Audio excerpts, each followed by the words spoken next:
The latest information that we have is that no one is allowed to leave site. Give everyone their passports back now! Move! Now! At first it was like a paradise, but when you are walked in, it is not paradise anymore. I didn't really expect to get here and experience the last festival on Earth.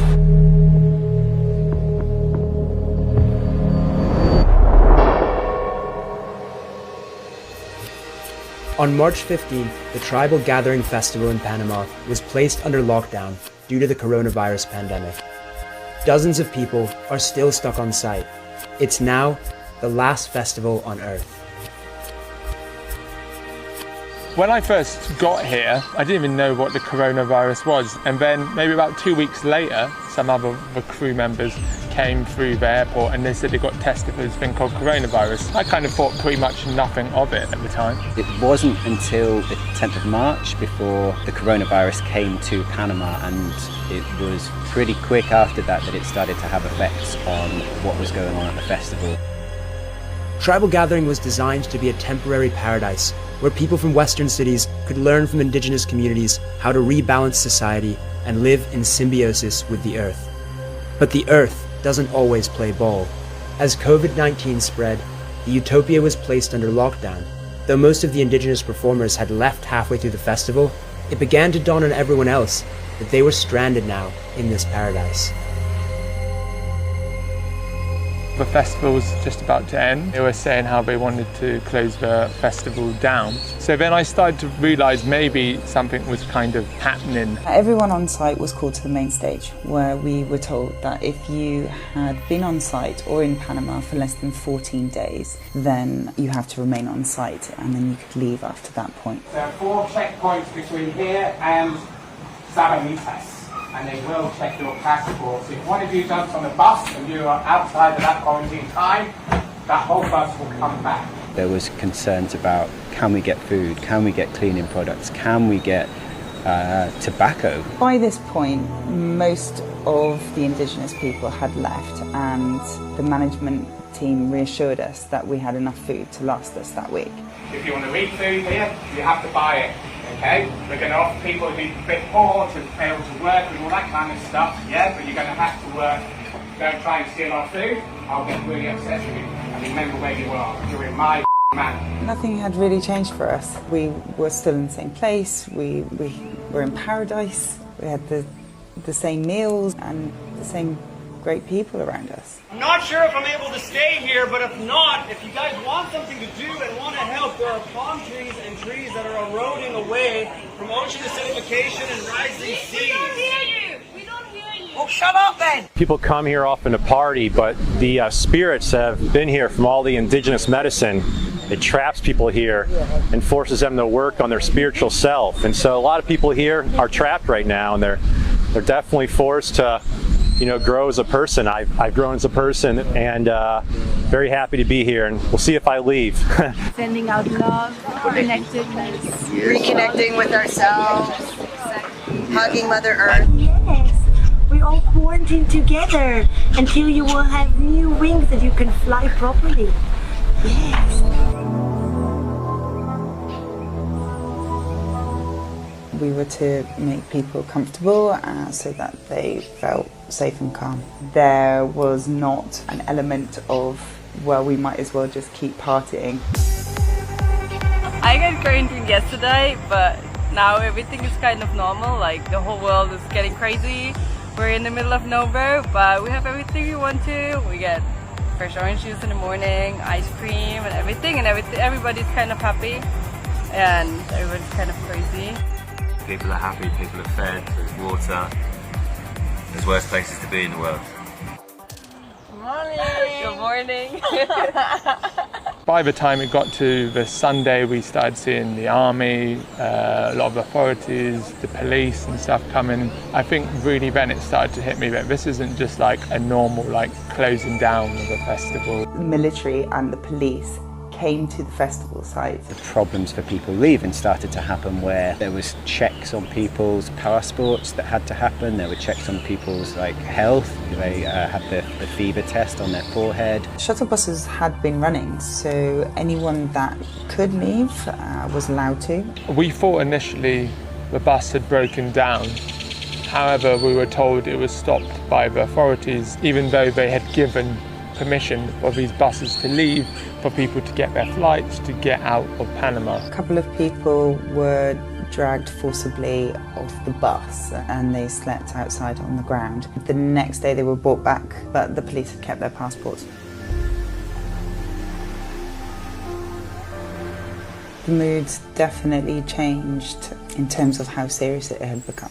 The latest information that we have is that no one is allowed to leave site unless they've got a flight the next day. And that flight needs to be confirmed and it needs to be proved.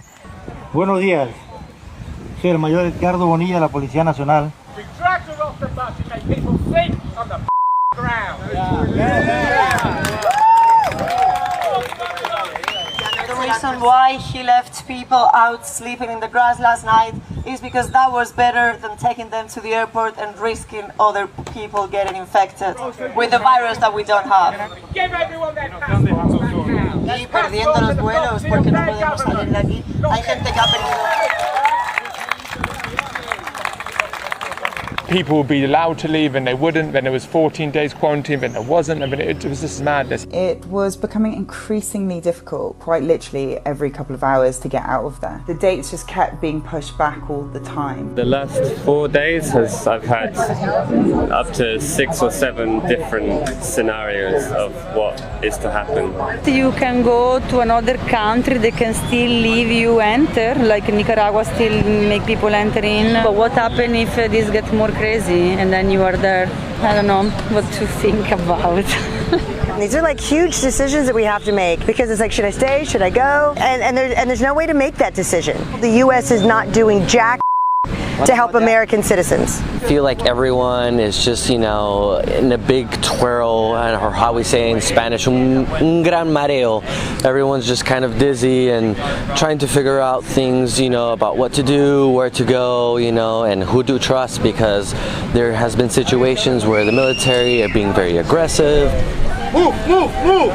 Now, now! The situation about leaving changed that much and that quickly that you were on a roller coaster of emotion. Each day seemed like it was getting kind of worse and there were other problems, and to be honest, at some points you feel like, is this gonna get better? Because it doesn't seem like anyone's helping us. There was an element of dread and worry and panic. Urgency, when there was a window of opportunity to go, people felt compelled that they had to rush and go. They need to go there. Might still have tickets for $350 USD to Canada for today through Sunday. So you're responsible for all costs, so this is just a transport option out of here without a flight confirmation. Yeah, we will take it. Yeah. Eventually, it got to a point where we stopped the quarantine here after talks with immigration and the health and the tribal gathering lawyers chatting for ages, and it got to a point where people could leave. The lockdown on site would no longer be enforced, but by now, most flights out of the country had been cancelled. The responses were pretty quick from the French embassy, the Hungarian embassy, the German embassy. They were like, yep, we're coming down, we're going to extract our people, we're going to get them home. Meanwhile, we are still really waiting and getting quite frustrated about where our embassy is, the British embassy. As punters became forced to lean on their embassies to escape, the global community quickly became a list of distinct nationalities. Tomorrow there'll probably be a different thing. Maybe the embassies will like private jets. So I'm like, you never know. It might be a helicopter that comes down and like, you all just dive in. I don't know. How I eventually got off site, we received an email from the embassy saying that they would come with embassy buses, I think because there was a lot of pressure through social media. They're taking us to the British embassy, which is good. We're going to kick up a fuss there, but They've told us that we have to sort our own accommodations out and transport and things like that, which is, you know, great. Thanks, UK. Sleep over at the embassy's house. Whoa. After the British embassy drove its citizens to Panama City, many of them became stranded there indefinitely, subject to strict quarantine. I live in Panama for the next 30 days at least. I feel really sad. I just want to go home. Most of the punters were eventually able to leave, but the organizers, the true believers, and people who were unable to get a flight in time stayed behind. We're still here 20 days after the festival finished. We are creating a tribe from tribal gathering. We're in paradise, we have the beach, we have the jungle. It's a privilege. There are dozens of people still stranded on site. No one knows when they'll be able to come back, and when they do, what kind of world they'll be returning to. They're now some of the millions of people currently stranded around the world due to the pandemic.